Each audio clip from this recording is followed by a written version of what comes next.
Ibu dan saudara-saudara yang diberkati oleh Tuhan, pembacaan firman Tuhan pada malam hari ini terambil dari kitab Mazmur pasal 40 ayat 10 sampai yang ke-18. Namun sebelum kita membaca, mendengar, dan merenungkan firman Tuhan, mari kita bersatu di dalam doa. Kita berdoa.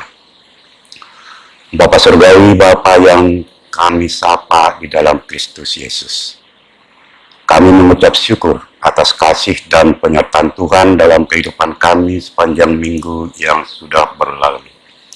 Tuhan telah memberkati kami semua, dan Tuhan juga yang merahmati kami, mengasihi kami, sehingga pada malam hari ini kami boleh mengucapkan syukur kami kepada dalam Tuhan dalam ibadah keluarga pada malam hari ini. Bapa Surgawi, Bapa yang kekal, kami berdoa bagi saudara-saudara kami. Kami berdoa bagi rekan-rekan kami yang dalam keadaan sakit, apakah mereka di dalam rumah sakit ataupun yang sedang dalam pemulihan di rumah masing-masing. Jamah layan mereka ya Bapa Surgawi. Kuatkan, teguhkan hati dan pikiran mereka, agar mereka bersama-sama dengan kami boleh satu hati, satu suara untuk memuji dan memuliakan Tuhan. Bapa yang baik, pada saat ini kami akan membaca, mendengar, dan merenungkan firman kebenaran Tuhan, secara khusus melalui kitab Mazmur pasal 40 ayat 10 sampai yang ke-18. Karena itu ya Bapa, berkatilah kami semua, agar firman yang akan kami baca dan dengarkan boleh menghadirkan damai sejahtera di hati dan pikiran kami. Diamkan suara-suara dalam pikiran kami yang mengembar. Biarlah hati dan pikiran kami tetap terbuka untuk mendengar kebenaran firman-Mu. Berfirmanlah ya Bapa, karena kami anak-anak tebusan-Mu sudah siap untuk mendengar. Di dalam nama Yesus Kristus, firman yang hidup itu, kami mengucap syukur dan berdoa. Amin. Bapak, Ibu, dan saudara-saudara yang diberkati oleh Tuhan, Shalom bagi Bapak, Ibu, dan saudara-saudara sekalian. Pembacaan kita pada malam hari ini terambil dari kitab Mazmur pasal 40 ayat 10 sampai yang ke-18. Bapak, Ibu, dan saudara-saudara boleh membacanya di rumah masing-masing mulai dari ayat 10 sampai ke-18. Tapi saya akan membacakan bagi kita ayat yang ke-12 yang menyatakan kepada kita, Engkau Tuhan, janganlah menahan rahmat-Mu daripadaku, kasih-Mu dan kebenaran-Mu kiranya menjaga aku selalu. Demikian pembacaan Alkitab. Yang berbahagia adalah mereka yang mendengar dan melakukan firman Tuhan. Terpujilah Kristus. Haleluya. Bapak, Ibu, dan saudara-saudara yang diberkati oleh Tuhan, doa permohonan agar Tuhan jangan menahan, agar Tuhan jangan menahan belas kasih atau rahmat-Nya yang dipaparkan oleh pemazmur pada malam hari ini, membuat kita tergelitik untuk menelusuri apa sebenarnya yang disesalkan oleh Daud. Apa yang disesalkan oleh Daud sehingga ia merasa dikejar-kejar oleh rasa bersalah yang begitu dalam. Ketika kita membaca dari kitab 2 Samuel pasal 11 atau kitab 2 Samuel pasal 12, maka tabir kehidupan seorang pemazmur itu terbuka bagi kita. Terlebih ketika Tuhan menegur Daud melalui Nabi Nathan.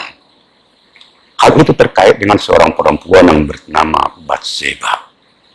Teguran Tuhan ini yang membiarkan sesama umat Tuhan mati di tangan orang kafir, yaitu orang Amun, adalah suatu penghinaan dan penistaan bagi Tuhan, sebagaimana tertulis dalam 2 Samuel pasal 12 ayat 9. Tidak berhenti di situ saja, Bapak, Ibu, dan saudara-saudara. Anak pertama Batseba yang dilahirkan untuk Daud, yang tidak tahu apa-apa, akhirnya mati menanggung tulah. Ditambah lagi dengan peringatan-peringatan Tuhan tentang keturunan-keturunan Daud yang harus menerima akibat dari kesalahan Daud. Hal inilah, Bapak, Ibu, dan saudara-saudara, yang selalu terngiang-ngiang di telinga Daud, yang sehingga dia memohon belas kasihan, dia memohon pengampunan dari Tuhan. Itu dosa yang dilakukan Daud memang dampaknya sangat luar biasa. Sangat luar biasa dosa yang telah dilakukan oleh Daud itu. Tidak hanya untuk dirinya sendiri, tapi juga untuk anak-anaknya, bahkan untuk generasi selanjutnya. Sehingga ia memohon pengasihan Tuhan. Dia berpuasa dengan tekun, tidur di tanah, namun yang terjadi adalah Tuhan tetap menghukum dia. Tuhan tetap menghukum dia. Itulah keadilan Tuhan. Siapapun yang melanggar peraturan-peraturan, ketentuan-ketentuan Tuhan, siapapun yang melanggar, maka dia harus menanggung akibat dari dosa itu. Itulah keadilan Tuhan. Jadi walaupun seorang Daud yang akrab dengan Tuhan, yang selalu memohon pengampunan kepada Tuhan, tapi ketika dia melakukan dosa di hadapan Tuhan, maka Daud harus menerima hukuman itu. Nah, Bapak, Ibu, dan saudara-saudara yang diberkati oleh Tuhan, tema renungan kita pada malam hari ini melalui sinode menyatakan kepada kita doa minta tolong kepada Tuhan. Harus kita akui dengan jujur. Harus kita akui dengan jujur, sangatlah susah, sangatlah sulit untuk menemukan pribadi yang sebanding dengan seorang yang bernama Daud. Sekalipun dia seorang raja yang sangat berpengaruh, seorang yang kuat, seorang yang hebat, tapi ketika masalah hadir di dalam dirinya, ketika masalah hadir di dalam hidupnya, dia tetap berseru kepada Tuhan, minta pertolongan kepada Tuhan. Bahkan doa permintaan ini sangat menghibah. Doa permintaan yang disampaikan Daud ini sangat-sangat mengharukan. Apa yang dikatakan? Engkau Tuhanku, janganlah menahan rahmat-Mu kepadaku. Janganlah menahan belas kasih-Mu kepadaku. Janganlah menahan pengasihan-Mu kepadaku. Janganlah menahan kemurahan-Mu kepadaku. Ungkapan hati yang sangat dalam dan percaya dan yakin bahwa Tuhanlah penolong dan pembebas yang sejati itu. Pertanyaannya bagi kita, Bapak, Ibu, dan saudara-saudara adalah, siapa yang tidak pernah berbuat dosa? Semua orang yang pernah berbuat dosa. Namun, ketika kita berbuat dosa, apakah kita memohon pengampunan kepada Tuhan atau kita diam saja? Firman Tuhan malam ini mengingatkan kita. Firman Tuhan malam ini mengingatkan kepada kita bahwa di dalam Tuhan ada Bapa yang sangat pengasih, yang dapat kita nantikan dengan ketekunan, kesabaran, dan kesetiaan untuk membawa kita keluar dari lubang kebinasaan. Masih ingat Bapak Ibu dan Saudara-saudara pada pagi tadi? Kita diingatkan melalui firman Tuhan yang berbunyi, Ia memberikan nyanyian baru dalam mulutku untuk memuji Allah kita. Itu renungan kita pada pagi hari tadi. Maknanya bukan lagu yang belum kita kenal atau baru diciptakan penulis lagu. Lagu lama pun sah-sah saja kita pakai untuk memuji dan memuliakan Tuhan. Mazmur adalah ungkapan isi hatinya karena mengalami suatu pengalaman yang baru bersama Tuhan karena telah melakukan kehendak Tuhan. Karena telah melakukan kehendak Tuhan sehingga pemazmur mengalami suatu pengalaman yang baru. Sehingga Daud berdoa mengucap syukur kepada Tuhan sebagaimana renungan kita pagi tadi. Nah, Bapak Ibu dan Saudara-saudara yang diberkati oleh Tuhan, tema renungan kita malam ini menyatakan kepada kita doa minta tolong kepada Tuhan. Dalam hati setiap umat manusia itu ada lubang yang tidak bisa dimasuki oleh apapun kecuali oleh Tuhan.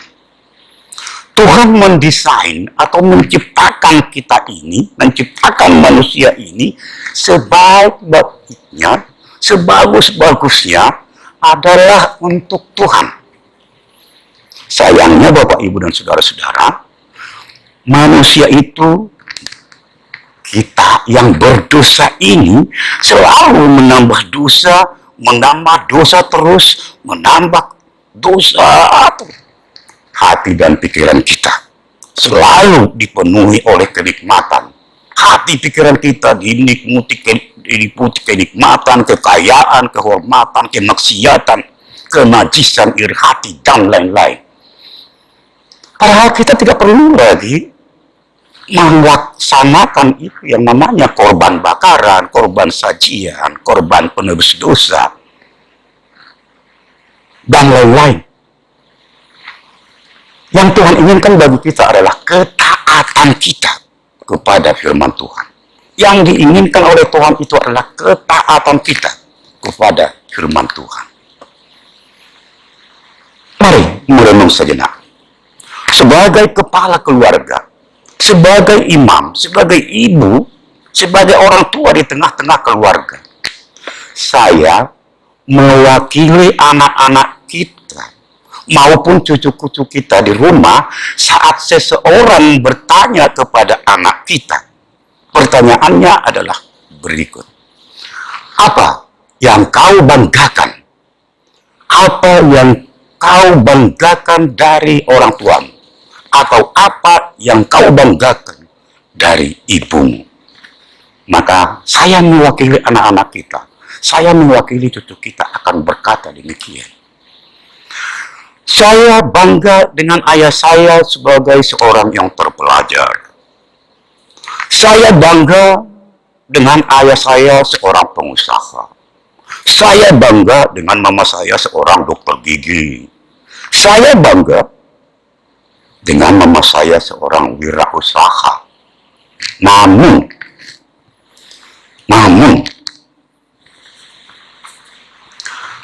saya lebih bangga lagi karena ayah saya selalu menghadirkan sukacita di rumah kami. Saya lebih bangga lagi karena ayah saya seorang pendoa syafaat di rumah kami. Saya lebih bangga lagi karena ayah saya majelis di gereja kami. Dan saya lebih bangga lagi karena mama saya mengasihi kami anak-anaknya dengan tulus. Saya lebih bangga lagi karena mama saya menjadikan rumah kami itu menjadi rumah doa. Bahkan saya lebih bangga lagi karena mama saya adalah orang yang saleh. Apakah anak kita itu lebih bangga karena kita seorang dokter, seorang pengusaha? Tidak. Anak-anak itu, Bapak, Ibu, dan saudara-saudara, lebih bangga lagi saat orang tuanya yang dihormati itu taat pada firman Tuhan. Lebih bangga lagi anak-anak itu kepada kita ketika kita bisa mewujud nyatakan karya Allah Bapa itu di tengah-tengah kehidupan kita, di tengah-tengah keluarga kita, di tengah persekutuan kita. Nah, mari Bapak, Ibu, dan saudara-saudara yang diberkati oleh Tuhan, kita perbaharui visi kita. Kita perbaharui pola pikir kita akan Tuhan. Bahwa orang beriman atau orang beriman itu adalah orang yang berdosa dan sekaligus orang yang dibenarkan oleh Tuhan. Atau orang berdosa yang dikasihi Tuhan. Orang yang berdosa yang dikasihi Tuhan. Karena itu, mari kita wujud nyatakan karya Allah itu dalam keluarga kita.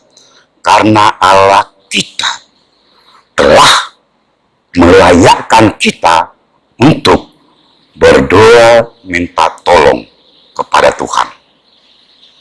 Allah itu telah melayakkan kita berdoa, mengucap syukur, dan minta tolong kepada Tuhan.